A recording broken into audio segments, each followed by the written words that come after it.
નમસ્કાર દર્શક મિત્રો, ટીવી18 ન્યૂઝમાં આપનું સ્વાગત છે। ધ્રાંગધ્રામાં 7 ક્લબના સભ્યોએ સ્વિમિંગ પૂલમાં યોગ કરીને યોગ દિવસની કરી ઉજવણી। સ્વિમિંગના કોચિંગ ક્લાસીસમાં રોજ સવારે અને સાંજે 5 મિનિટ માટે યોગની તાલીમ આપવામાં આવે છે।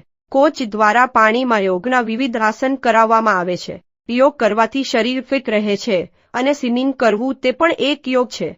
આજરોજ સમગ્ર વિશ્વ અને દેશમાં 12મો યોગ દિવસ ઉજવવામાં આવી રહ્યો છે, ત્યારે મોટી સંખ્યામાં સરકાર દ્વારા યોજાયેલ યોગના કાર્યક્રમમાં ઉત્સાહભેર ભાગ લઈ રહ્યા છે।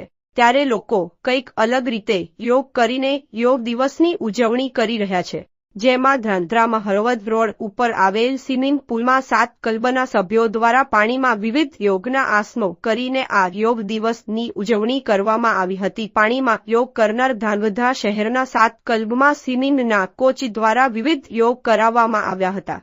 પાણીના તરવૈયાઓને સાથે રાખીને 7 ક્લબ દ્વારા આજ રોજ પાણીમાં યોગ કરીને વિશ્વ યોગ દિવસની ઉજવણી કરવામાં આવી હતી। યોગ કરનાર લોકોએ પણ યોગથી શરીર થતા ફાયદા વિશે પણ માહિતી આપી હતી। સ્વિમિંગ પુલમાં રોજ આવતા બાળકોએ યોગના વિવિધ આસનો કરીને પોતાના શરીરને ફિટ રાખવા માટે અને નિરોગી રહેવા માટે સ્વિમિંગ પણ એક યોગ જે ખૂબ જરૂરી છે।